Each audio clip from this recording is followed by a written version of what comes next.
Hello, and welcome to another lesson of U.S. history. Today, if you're following along in the AP curriculum guide, we are looking at topic 1.3, which is the European exploration in the Americas. So I'd like to start off by referencing what the College Board has put as the learning objective for this lesson.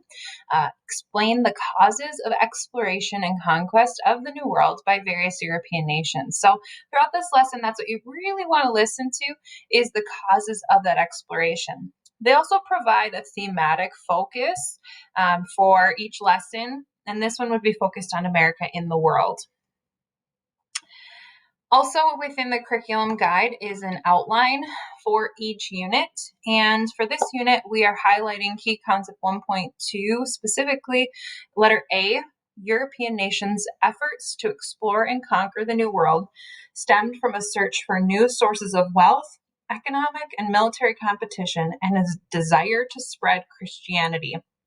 So it's really nice sometimes when you go back and you look at the actual objective where we're trying to find the causes of exploration and conquest, and then the key concept actually answers it. Their efforts stemmed from a search for new sources of wealth, economic and military competition, and desire to spread Christianity. So the answer is already right there for you. So that's what you really want to be listening for, is the examples of that. Today, I'm going to be talking about the historical context. So, what was going on before the exploration and colonization, and what led up to that. And then we're going to look at a couple early voyages very, very briefly, and then the motivations. So, let's start by looking at Europe before they began to colonize the New World. In Europe, and we can look at this map here of our Eastern Hemisphere. What we have here is kind of the world as they knew it. Now, the maps of the time would not have been this detailed, and these are modern country borders. However, this would have been the hemisphere they were aware of. But they were aware of the fact that the world was round. They knew the approximate size of the world. They just weren't aware of the continents in the Western Hemisphere. In Europe, they were battling some devastating consequences left from the 100 Years' War and the Black Death.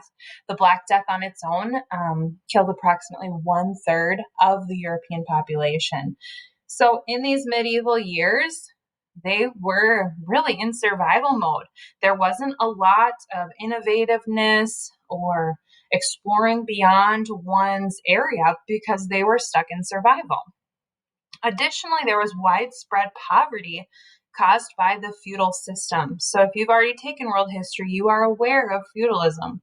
And you know that the most common occupation was a serf, and that people weren't able to own land or really generate any wealth to pass on to the next generation. Additionally, because religion is so important at this time, it's important to remember that Europe during the medieval times is primarily Christian, but specifically Catholic.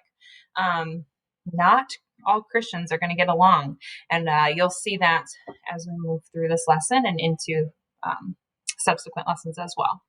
The Pope, centered in Italy, had not only a lot of religious power, but he also was a political leader as well, so that's going to come into play. So Europe really not doing well, but other areas of the world were. If we think about the Middle East and Asia, this was a center of trade and activity. Lots of good wealth and prosperity occurring in these areas. And so Europe, in order to access a lot of resources like silks and spices and other things that just weren't attainable in Europe, they would use the Silk Road. The Silk Road is what you can see here in the red color. And that's how traders, mostly Christian traders from Europe, would get to India and China, gain these resources, and then go back. Obviously, you can see that this is an incredibly long route filled with danger. They would have been subjected to theft and murder sometimes as they came back with their full caravans. Additionally, as the goods passed through different empires, specifically the Muslim Empire in the Middle East and into Turkey, the traders would have to pay these taxes and markups. So by the time the goods got to Europe, they were really quite expensive, which is going to lead for a desire for many Europeans to find another route, find another way. As we've mentioned briefly, there was religious conflict. Oh, I should go back and just take a look here at this map. When the goods would arrive, they would primarily arrive to Italy and then spread out through Europe, through the continent, through overland or sea routes at that point. So as long as the entire continent was primarily Catholic, there weren't a lot of problems with this. But now, as we get into the religious conflict, we're going to see that some countries aren't going to want to depend on Italy for access to the goods. So two types of religious conflict were occurring. The Roman Catholic Church ended up being threatened by the Ottoman Turks, who were followers of Islam. So again, we're referencing world history here. The Ottoman Turks can come up through the Middle East, through Turkey, take over Constantinople, that city now known as Istanbul. And they are going to end up kind of blocking or making it more difficult for Christians to get to Asia because they have to pass through this Muslim empire, and religious conflict would have been a big deterrent there. Additionally, Northern Europe is going to see the Protestant Reformation. So those of you that know of Martin Luther and his 95 Theses and all that went down there, that's occurring in Northern Europe and is going to create kind of a different sect of Christianity, a different denomination. And so we see that Catholics are now going to have another Christian group that is in opposition to them. So Alan Taylor, a historian, has written a very popular book called American Colonies. The College Board actually uses this book quite a bit in various short answer prompts or references to various secondary sources. So here's what Alan Taylor has to say about this religious conflict impacting trade. European leaders concluded that the Muslims' power fed upon the wealth generated by their control of the most lucrative trade routes. By paying premium prices to Muslim merchants for the gold and ivory of sub-Saharan Africa and for the silks, gems, and spices of Asia, European consumers enriched the Islamic world while draining wealth from Christendom. Visionary Europeans hoped to weaken their enemy and enrich themselves by seeking an alternative trade route by sea. So here you can see is another motivation to find another trade route. They don't want to continue to pay these markups, pay these taxes, which then generates more wealth for their religious competition. Instead, they want to keep the money within the Christian kingdoms of the time.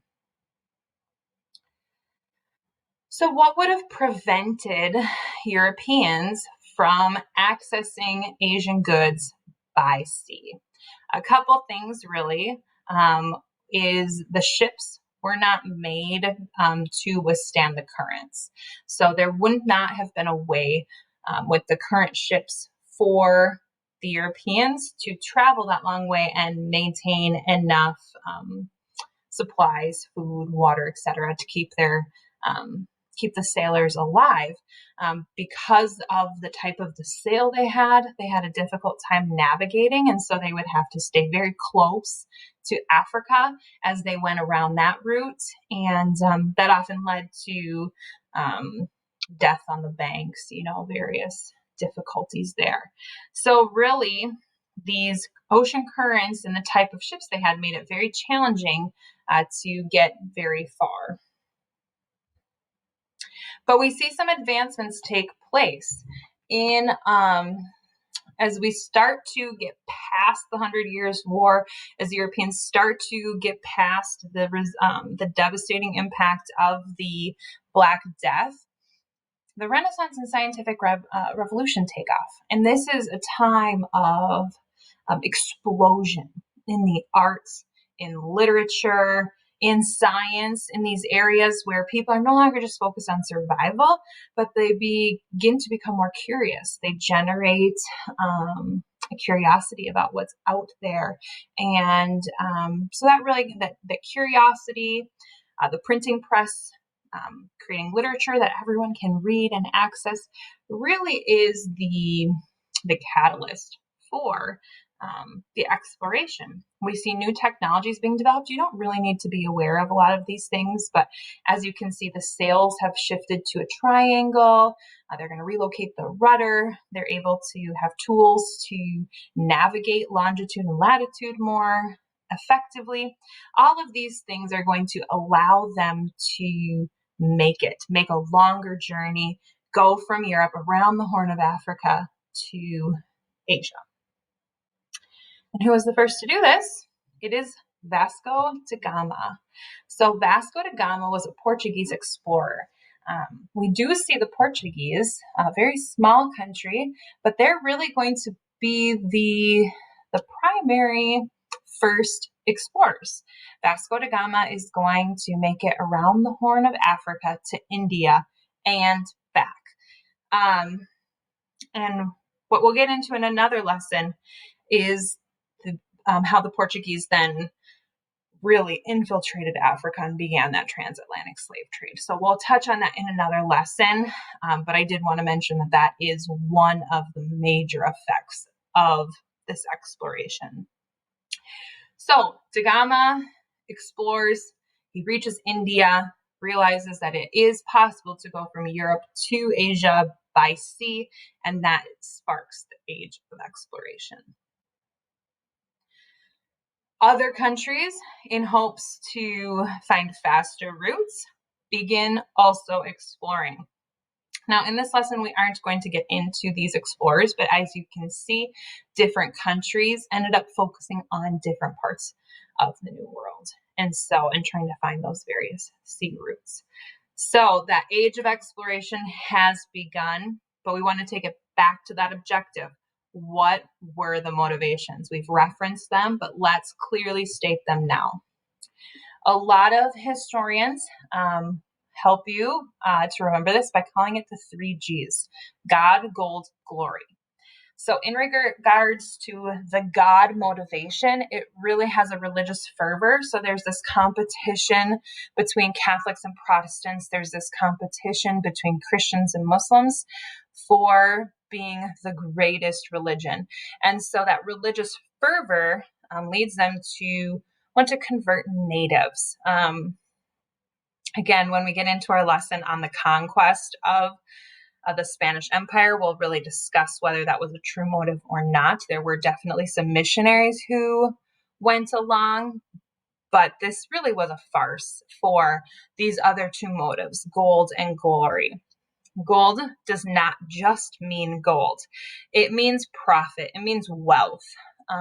They wanted to expand trade, find easier access to the spices and precious metals that were incredibly valuable for their empires.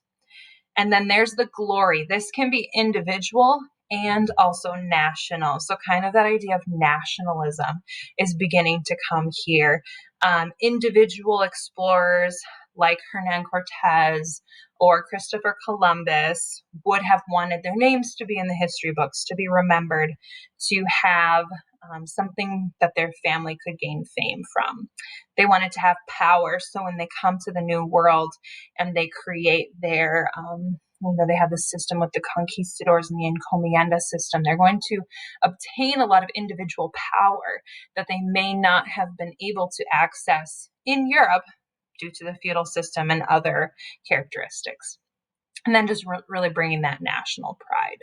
So the 3 Gs, God, gold, glory, those are your primary motivations. I have 2 primary sources where we can look at this in practice. So this is a formal document written by the Pope. So he states here, he says, "We have indeed learned that you, who for a long time intended to seek out and discover certain islands and mainlands remote and unknown, and not hitherto discovered by others, to the end that you might bring to the worship of our Redeemer and the profession of the Catholic faith their residents and inhabitants. So the Pope here is referencing that they are intending to explore in order to convert natives to Catholicism. So there you can see the God motivation in practice. And then our next one is a letter from Christopher Columbus to the King and Queen of Spain. So he says, "Their Highnesses can see that I will give them however much gold they need with little aid, and they give me now spices and cotton as much as they call for, and slaves as many as they order to be shipped." So here he is referencing really that gold motive, the profit idea, that Christopher Columbus is going to be able to supply Spain with an incredible amount of profit. So, learning objective C, explain the causes of exploration and conquest of the New World by various European nations. If you can remember the 3 G's, God, gold, glory, and how that was put into practice, that's really the key here. And then the historical context just really helps you to be able to explain how Europe went from being devastated to the age of exploration. If you like this video, please let me know. Like, subscribe, comment, tell your classmates, your friends, and I will see you for our next lesson.